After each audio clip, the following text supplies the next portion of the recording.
If you're waiting for someone to save you, you picked the wrong planet. The wind didn't howl.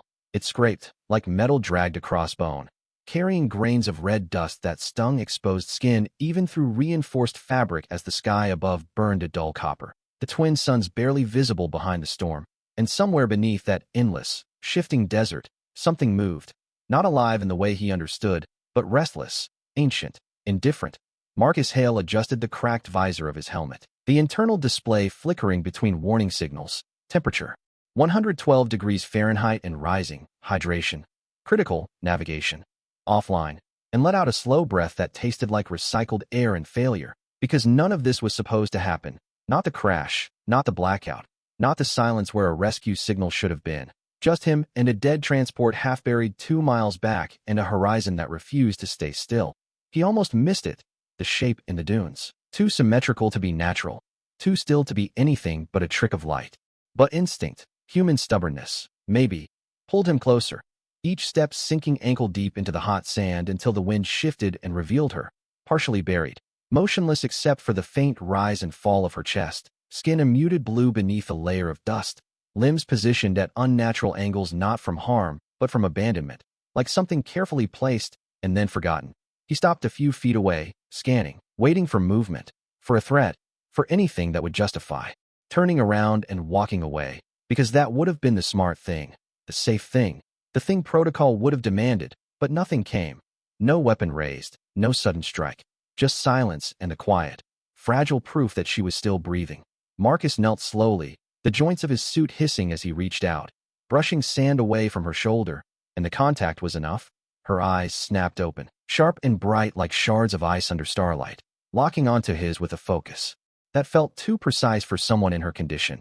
And when she spoke, her voice was low, strained, but unmistakably clear through. His translator, leave, human.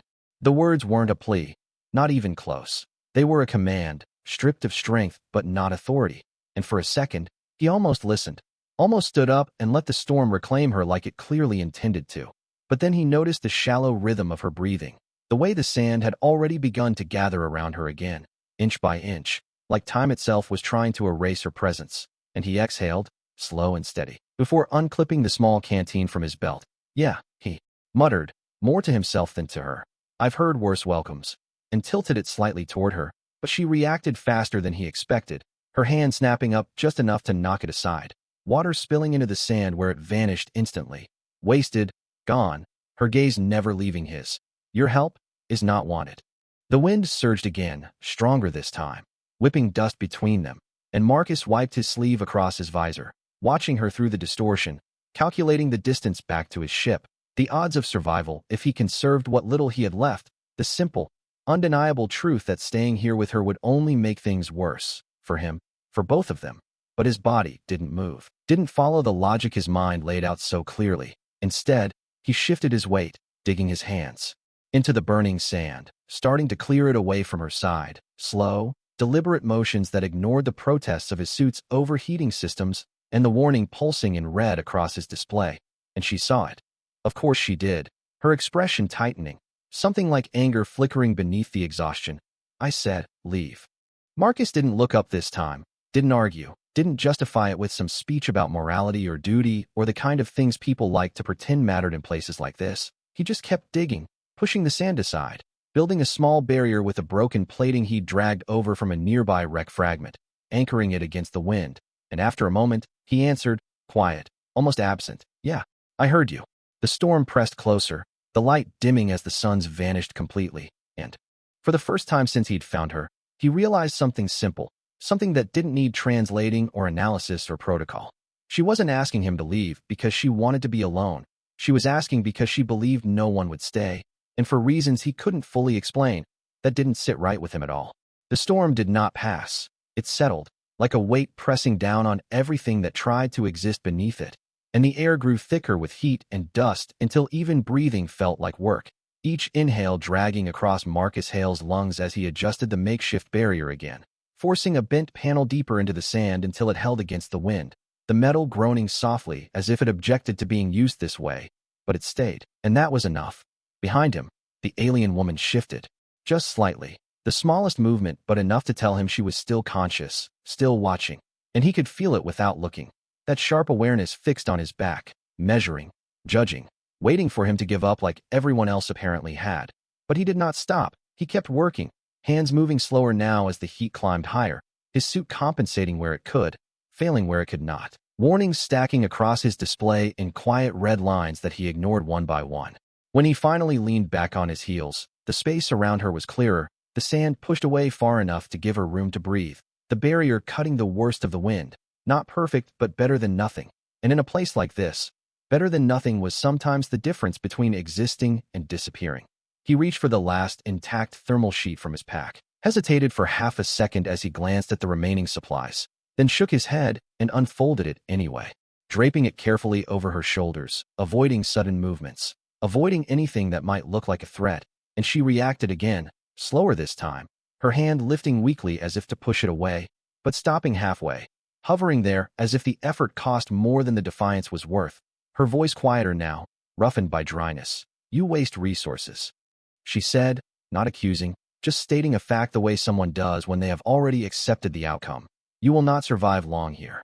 Marcus let out a breath that almost sounded like a laugh, though there was no humor in it, just fatigue and something steadier underneath. "Yeah," he said, settling back against the panel, one knee raised, watching the horizon through the shifting veil of dust. "I got that memo." And for a while, neither of them spoke, the silence stretching between them, filled only by the constant scrape of wind and the faint hum of his suit struggling to regulate temperature, the kind of silence that felt less empty and more like a question waiting to be answered. Time moved strangely in the storm, minutes blurring into something longer, the light above dimming further until it was impossible to tell where the sky ended and the dust began. And Marcus checked his display again out of habit, battery levels dipping lower, hydration critical now, the numbers not encouraging, but he closed it anyway, because staring at the inevitable did not change it. And when he looked back toward her, he found her, already watching him. Those pale blue eyes no longer sharp with rejection, but something more uncertain, something that flickered and disappeared the moment he noticed it. "Why?" she asked after a long pause, the word barely carried by the wind. "Do you remain?" He shrugged slightly, a small movement that cost less energy than explaining something he was not sure he could put into words, but he tried anyway, because the question deserved more than silence. "Because leaving you here does not make anything better," he said simply, his voice steady despite the dryness in his throat. "Not for you, not for me." And she studied him for a long moment after that, her expression unreadable, as if she was trying to fit his answer into a logic that did not account for it, as if she was searching for the angle, the hidden benefit, the reason that made sense in a world where survival meant choosing yourself first. And when she did not find one, she turned her gaze away, back toward the endless red horizon, and said nothing more. The wind softened for a brief moment, just enough for the silence to settle again, and Marcus leaned his head back against the metal, closing his eyes for a second, listening to the sound of two breathing patterns instead of one, and realizing that for the first time since the crash, he was not entirely alone, and neither was she. The temperature dropped fast once the second sun slipped behind the storm, not gradually but all at once, like the planet itself had decided to stop pretending it could be tolerated. And Marcus felt it through the suit first as a sharp dip in external readings before the chill began to seep through the seams and joints, the system compensating, rerouting what little power it had left to maintain core warmth. But the numbers told the truth he did not need translated. It would not last through the night. He shifted his position, pulling the thermal sheet tighter around the alien woman while angling the metal panel to block the worst of the crosswind. Every movement deliberate now, measured, conserving energy without thinking about it, because thinking about it made it real, and real meant limited, and limited meant choices he was not ready to make. Behind him, she inhaled slowly, uneven but steadier than before, the earlier tension in her posture easing just enough to notice. And when she spoke again, her voice carried less force, less command. "Your species does not calculate risk correctly," she said, as if it was an observation she had come to after long study rather than something unfolding in front of her. And Marcus huffed quietly, rubbing a hand across his face before resting his arm on his knee. "We calculate it," he replied, eyes still on the horizon where visibility dropped to almost nothing. "We just do not always let it decide." And there was a pause after that, not empty, but filled with something shifting, something adjusting its shape. The wind pressed harder against the barrier, and he reached out instinctively to steady it, fingers brushing the edge of the panel, feeling the vibration run through the metal into his bones. a constant reminder that everything out here was temporary, that nothing held unless someone held it in place, and when he let go, it stayed. Barely, but enough. You should rest, he said after a moment, glancing over at her. And for the first time since he had found her, she did not immediately reject the suggestion, did not turn away or sharpen her gaze into something defensive.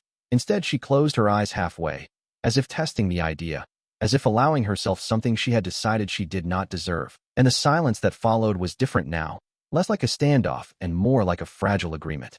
Neither of them spoke aloud. Minutes passed, or maybe longer, time folding in on itself again, and Marcus felt his own fatigue creeping in, the weight of it settling behind his eyes, in his shoulders, in the slow drag of each breath. But he kept them open, kept watch, not because he expected danger to come walking out of the storm, but because leaving her unattended felt too close to leaving entirely. And he had already decided he was not doing that. A faint shift in the air pulled his attention upward, not a sound exactly, more like a change in pressure, subtle enough that most people would miss it. But his suit picked it up, a small fluctuation in atmospheric disturbance, and the display flickered again, trying to interpret something it did not fully understand, a signal maybe, or interference, he could not tell. And for a second, hope tried to surface, the reflexive kind that came from years of training, rescue, contact, something external that could end this situation, without requiring more from him. But it faded just as quickly when the readings stabilized back into static, leaving only the storm and the two of them still buried inside it. If they come, she said suddenly, her eyes opening fully now, focused but not sharp, they will not come for you. And Marcus met her gaze, catching the weight behind the words, the implication that she knew something he did not, something about who would return and why, and he tilted his head slightly, considering. Good thing I am not here for them, he answered, simple, unembellished, and she held his gaze a second longer than before, as if measuring the distance between what he said and what he meant, and finding none, and for the first time, there was no immediate response, no correction, no dismissal, just a quiet acceptance that settled between them like the cooling air. And as the night finally closed in completely, the storm dimming into a dark, endless presence around them, Marcus adjusted the barrier one last time and leaned back against it, listening again to the sound of 2 steady breaths in the cold, and realizing that somewhere between her refusal and his refusal to leave, something had changed, not the storm, not the danger, but the space between them, and that was enough to keep him there.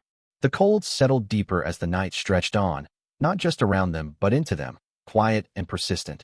And Marcus could feel the limit of his suit approaching in the subtle way the warmth no longer held steady but flickered, rising and falling like a failing heartbeat, each dip lasting a fraction longer than the last, and he adjusted instinctively, shifting closer to the barrier, angling his body to shield her from the open side, where the wind still slipped through in thin, cutting streams. The stars were invisible behind the storm, the sky a dense, moving darkness that pressed down without depth, making it impossible to tell how much time had passed or how much remained until daylight.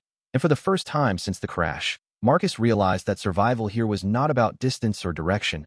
It was about endurance, about holding a position long enough for something to change. And right now, that something was her breathing, steadier than before, quieter, less strained, as if the space he had carved out for her was finally doing its job. He glanced at her again, noticing the way the thermal sheet rose and fell with each breath, the faint shimmer of her blue skin beneath it catching what little ambient light filtered through the storm. And for a moment, she looked less like something abandoned and more like someone resting, and that difference mattered more than he expected. You are inefficient, she said suddenly, her voice softer than it had been earlier, not because of weakness, but because the sharp edge had dulled into something else, something closer to curiosity. And Marcus let out a slow breath through his nose. That has been said before, he replied, shifting his shoulders against the metal panel as it rattled lightly behind him. Usually right before things work out anyway.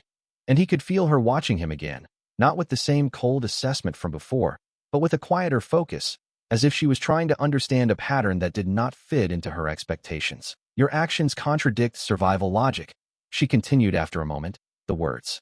Slower now, measured. You expend energy.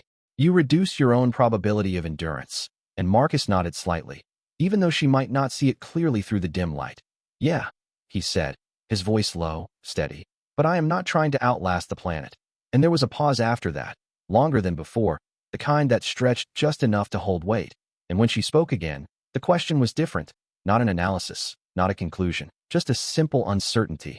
Then what are you trying to do? And Marcus did not answer right away, not because he did not know, but because saying it out loud made it sound smaller than it felt.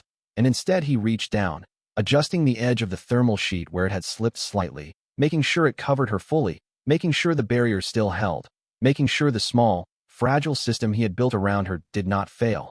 And then he leaned back again, eyes lifting toward the dark sky. I am trying to make sure you are still here when this storm decides to move on, he said finally, and the simplicity of it seemed to settle into the space between them, not challenged, not rejected, just accepted as something that existed without needing justification. The wind eased for a brief moment, not stopping but softening, enough for the silence to become something else again, and Marcus noticed the change in her posture, the way her shoulders relaxed just slightly beneath the sheet, the way her breathing aligned more closely with his, not intentional, not synchronized, but close enough to notice, and for a moment, it felt less like two separate lives clinging to the same patch of ground, and more like a shared effort. To remain, my name, she said after a while, the words quiet but clear, is Aaron. And Marcus blinked once, surprised not by the name itself but by the fact that she had offered it, that she had chosen to give something personal in a place where everything else had been stripped away, and he nodded, turning his head just enough to meet her gaze again. Marcus, he replied, just as simply, and that was it, no titles, no ranks, no explanations, just two names exchanged in the middle of a storm. That did not care, and yet somehow, that exchange felt like the first solid thing in hours. The cold pressed in again, sharper this time, and Marcus shifted slightly closer without thinking, reducing the space between them by an inch, maybe two, not enough to cross a boundary, just enough to share what little warmth remained, and she did not pull away, did not object, did not tell him to leave, and that absence of refusal carried more meaning than anything she had said before, and as the storm continued its endless movement around them, the barrier holding, the thermal sheet steady, Marcus closed his eyes for a brief moment, not to sleep but to rest them, trusting that if anything changed, he would feel it, and for the first time since he had found her, he allowed himself that small moment, because he was no longer the only one holding on. The night deepened without warning, the temperature falling past what the suit could comfortably manage, and Marcus felt it in the subtle tremor of his hands before he saw it in the warning indicators flickering across his visor, the system cycling heat in shorter bursts now, conserving what little charge remained, and he knew the margin was thinning, not dramatically, not in a way that demanded panic, but in that quiet, steady way that left no room for mistakes. Beside him, Aaron shifted again. Not with resistance this time, but with awareness, her movements slow, deliberate, as if she was relearning how to exist in a space that no longer demanded she fight every second of it. And when she exhaled, it was smoother, less strained, the rhythm of her breathing settling into something sustainable, and Marcus noticed it immediately, because out here, small changes were the only signals that mattered. He reached down to adjust the edge of the barrier again, pressing it deeper into the sand where the wind had begun to loosen it, his gloves scraping against the metal as he secured it in place. And when he leaned back, he let his arm rest briefly along the side of the panel, sharing its slight retained warmth before it bled away into the cold air. Your condition is declining, Aaron said quietly, her voice carrying a different tone. Now, less detached, more observational in a way that suggested concern rather than judgment, and Marcus let out a breath that fogged faintly inside his visor before dispersing. Yeah, he answered, not bothering to deny it. Occupational hazard, and she turned her head slightly toward him, studying him again.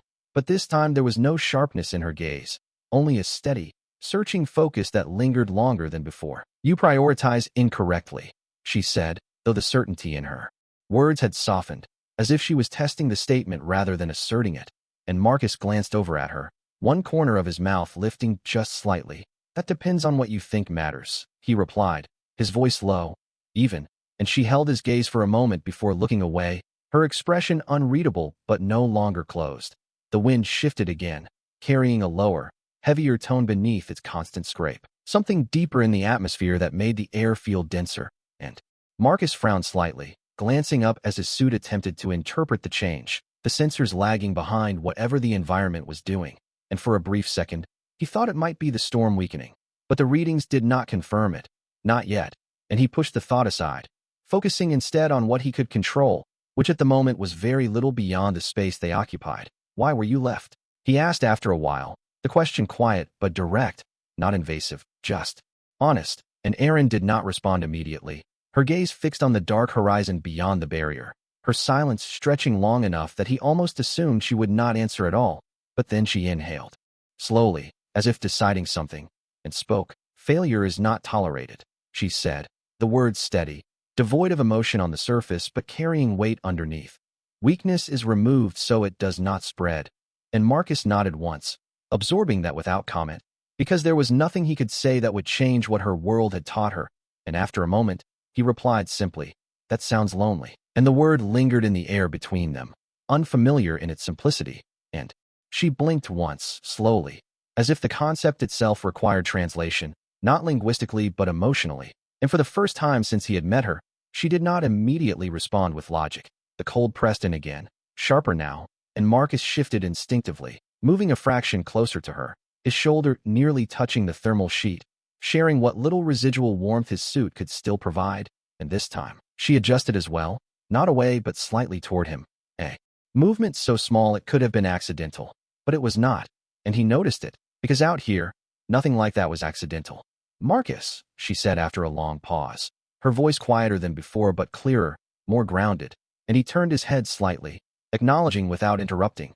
"If you remain, you may not survive." And he considered that for a second, not dismissing it, not arguing it, just letting it sit where it was, because it was true, and truth did not require denial. And then he gave a small, almost imperceptible nod.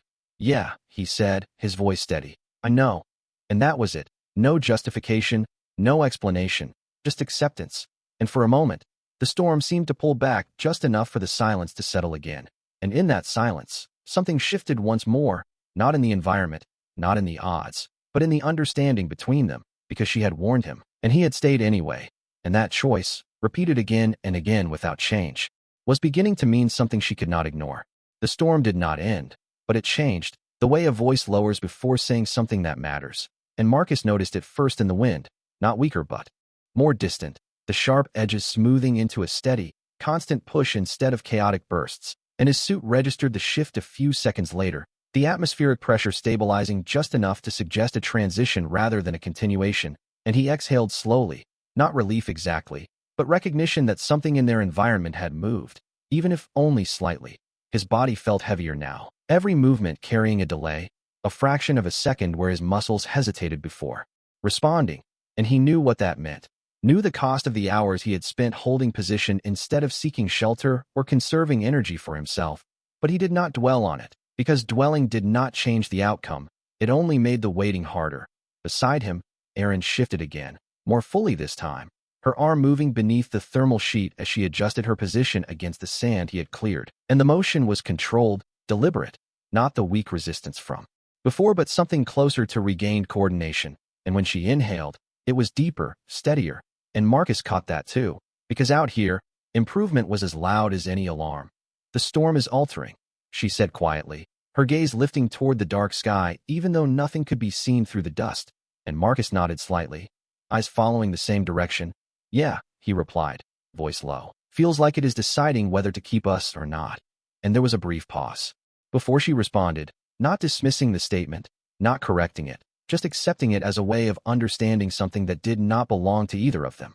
The barrier rattled softly and Marcus reached out again, steadying it with one hand, his fingers slower now, less precise, but still firm enough to hold it in place.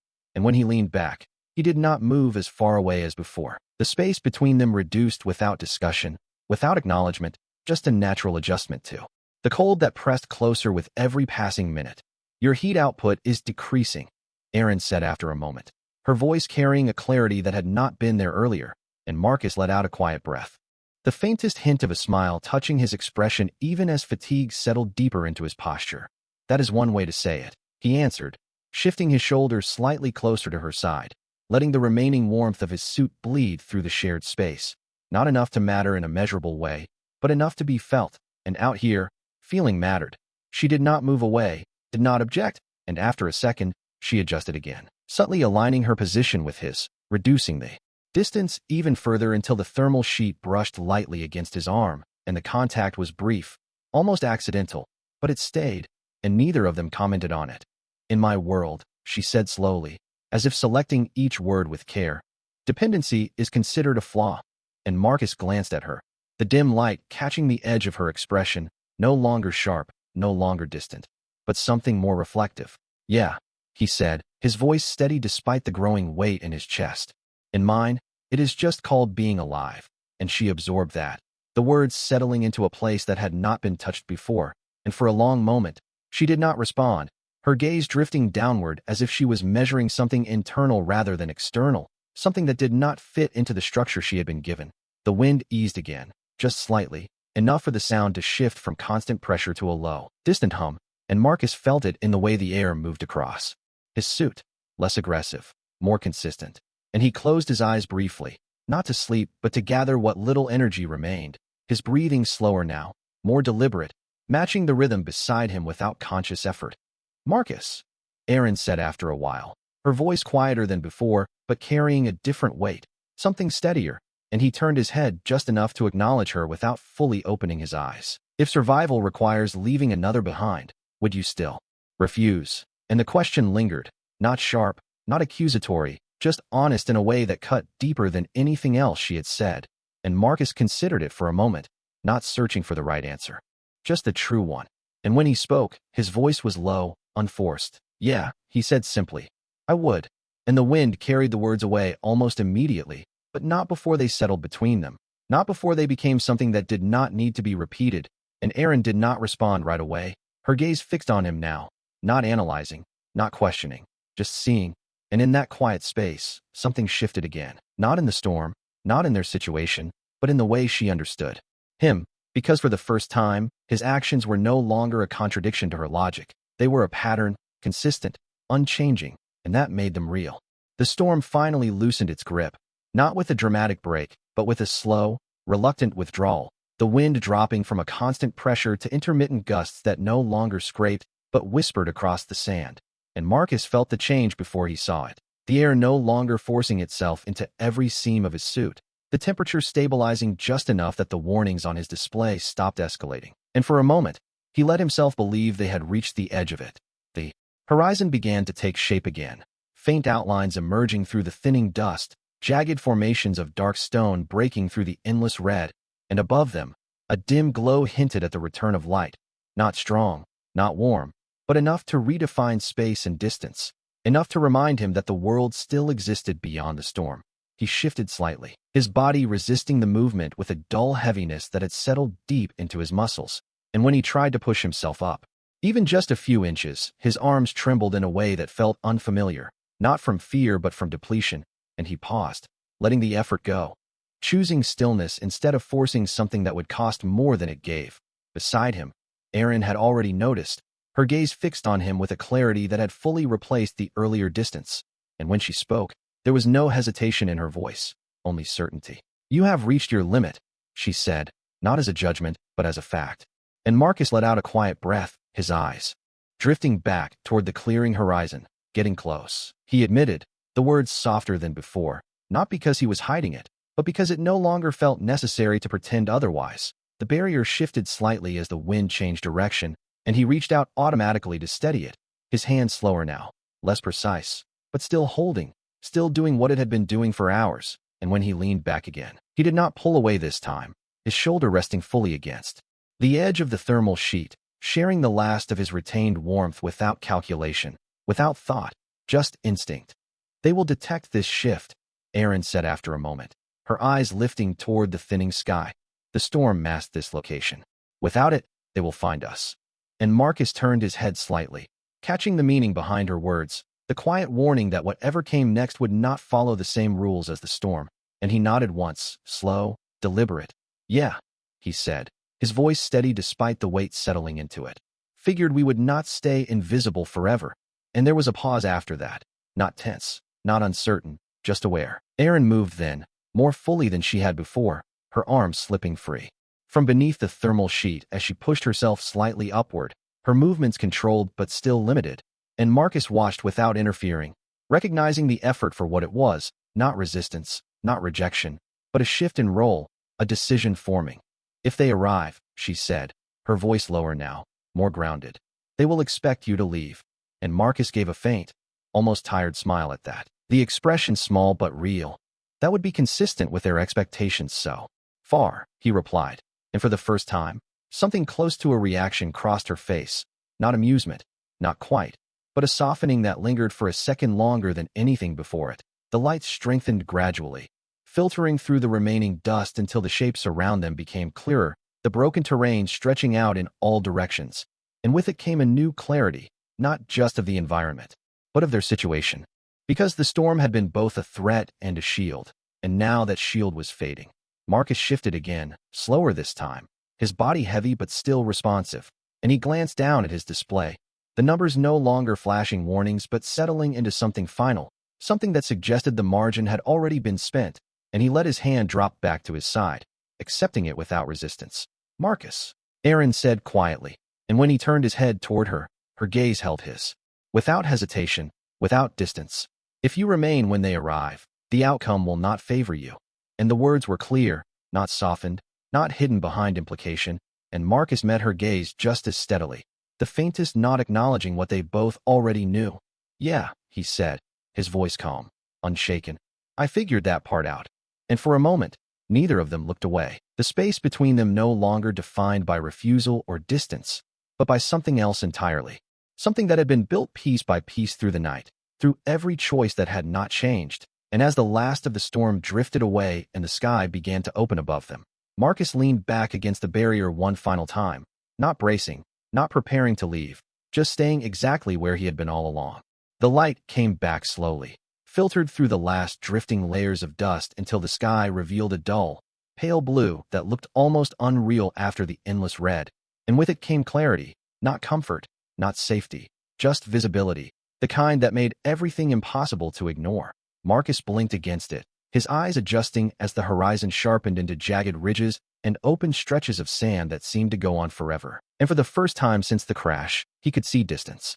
Again, could measure space in miles instead of inches, and that made the silence heavier, because now there was nowhere to hide. The faint hum reached them first, low and distant, not carried by the wind but cutting through it, mechanical, deliberate, and Marcus did not need his suit to confirm what it was. His body recognized it before any system could translate, and he exhaled. Slowly, a quiet acknowledgement that whatever came next had arrived. Beside him, Erin went still, not tense, not afraid, but focused, her gaze lifting toward the sky where a small distortion began to form, a shimmer in the air that resolved into shape as it descended, smooth lines, controlled motion, nothing wasted, and the presence of it changed the space around them in a way the storm never had. Because this was not indifferent. This was intentional. Marcus shifted slightly, not to stand, not to move away, just enough to ease the strain on his shoulders, and his hand brushed against the edge of the thermal sheet, steadying it one last time out of habit rather than necessity. Because the storm was no longer the threat. They have come, Erin said quietly, her voice carrying no surprise, only confirmation, and Marcus gave a small nod, his eyes following the descending craft as it slowed, hovering at a distance that felt measured, deliberate, and he could see figures now, silhouettes, against the pale sky, waiting, observing, and he let out a faint breath, something between fatigue and acceptance. Yeah, he said, his voice low, steady, figured they would, and the hum deepened slightly, not louder, just closer, more present, until it settled into a constant tone that filled the air without overwhelming it. A ramp extended from the craft with smooth precision, and several figures stepped forward, their movements controlled, synchronized, every action carrying purpose, and they stopped a short distance away, not rushing, not closing in, just holding position as if the next step required acknowledgement rather than force. Marcus did not move, did not attempt to stand or step forward, because he knew what he would see if he tried. The limits of his body had already made themselves clear, and instead he remained where he was, seated against the barrier that had carried them through the night, his shoulders still brushing the edge of the thermal sheet, his presence unchanged even as everything around them shifted. Erin moved then, slowly but with more strength than before, pushing herself upright just enough to face the approaching figures fully, and there was a change in her posture, subtle but unmistakable, the weight of who she was settling back into place without erasing what had come before, and when she spoke, her voice carried that balance, calm, controlled, but no longer distant. You will not approach further, she said, and the figures stopped immediately, their stillness absolute, their response not spoken but understood. Marcus watched it all without comment, the exchange unfolding in a language of presence rather than words, and for a moment, he felt removed from it, not excluded, just separate, like an observer who had stepped into a story not meant for him. And he let that settle, because it did not change what he had done or why he had stayed. "Marcus," Erin said then, her voice turning back toward him, softer now, carrying something that had not been there before, and he turned his head slightly, meeting her gaze again, and for a second, neither of them spoke, because the moment did not require it. It simply existed, shaped by everything that had come before it. "You should go," she said finally, not as a command, not as a rejection, but as something else entirely, something that acknowledged both of them at once. And Marcus held her gaze for a moment longer before giving a faint, tired shake of his head, the movement small but certain. "No," he said quietly, his voice steady despite everything. "I am good right here." And the words settled into the space between them, not defiant, not dramatic, just true. And Erin did not argue, did not correct him, did not tell him he was wrong, because by now, she understood that he would not leave, not when it mattered, not when it counted. And as the figures waited, unmoving, and the craft hovered above the quiet, open desert, the difference between them was no longer defined by refusal, but by the fact that he had stayed, and she had finally stopped asking him to leave. The silence that followed did not feel empty. It felt decided, like something had already been agreed upon without needing to be spoken. And Marcus stayed exactly where he was, leaning against the bent panel that had carried them through the storm, his body heavy but steady, his breathing slow and measured as the last of the dust drifted across the open desert. The figures ahead did not move, not forward, not back, their stillness precise, as if they were waiting for something only one person among them could give. And that person was no longer the one sitting in the sand. Erin straightened a little more, the motion controlled, deliberate, her posture shifting fully now into something that carried weight beyond survival. And when she took a step forward, it was small but certain, her balance not perfect, but no longer fragile. And the space between her and Marcus changed with that single movement. Not distance, not separation, but recognition of where each of them stood. "Stand down," she said, her voice clear, calm, and the figures responded instantly, lowering their stance in unison, not in fear, not in submission, but in acknowledgement, and the air seemed to shift with it, as if the world itself had accepted her authority the moment she claimed it. Marcus watched, quietly, his eyes following the exchange without trying to interpret every detail, because he did not need to understand their structure to recognize what it meant, and he let out a slow breath, the kind that carried both exhaustion and something lighter underneath it, something that had not been there when he first found her buried in the sand. Erin turned back to him then, fully now, no hesitation in the movement, and for a moment, the authority in her posture softened, not gone, just set aside, and she walked the short distance back to where he remained seated, stopping just within reach, close enough that the faint warmth between them still existed despite the cold air. "You remained," she said quietly, the words simple but carrying the weight of everything that had happened between them, and Marcus gave a small nod, his expression calm, almost tired, but steady. "Yeah," he answered, just as simply, because there was nothing else to add, nothing else that needed to be explained. She studied him for a second longer, her gaze no longer searching for logic or contradiction, but something deeper, something that had finally found its place. And when she spoke again, her voice was softer than before, but stronger in a way that did not rely on volume. "In my world, that choice has no value," she said, her eyes holding his. "But here, it changed everything." And Marcus let out a faint breath, a quiet exhale that carried a hint of something almost like a smile, though it never fully formed. "Yeah," he said, glancing briefly toward the open horizon before looking back at her. "Sometimes it does." And the words settled between them without resistance. The craft behind her hummed, softly, waiting, patient, and the figures remained still, their attention fixed not on him, but on her, and Marcus could feel the shift clearly now, the way the moment belonged to her world again, not his, and he did not try to step into it, did not try to follow, because staying had never been about crossing into her side, it had only been about not walking away. Erin extended her hand then, not as a command, not as an order, but as something else entirely, something offered without expectation, and Marcus looked at it for a second before reaching up, his movement slow but certain, his fingers brushing against hers in a brief, steady contact that carried no urgency, no tension, just presence. And when he let go, it was just as simple as when he had taken it. She turned then, stepping back toward the waiting figures, her posture settling once more into the role she had been born into. But this time, it was different, not colder, not distant, just complete, and as she reached the base of the ramp, she paused for a fraction of a second, just long enough to glance back over her shoulder, her eyes meeting his one last time across the open space. And there was no command in that look, no distance, just understanding. The ramp lifted, the figures moved, and the craft rose smoothly into the pale sky, its hum fading into the distance until it became nothing more than a memory of sound. And Marcus remained where he was, seated against the panel, the desert, stretching endlessly around him, quieter now, still, and for a long moment, he did not move, did not stand, did not check his failing systems, because none of that felt urgent anymore.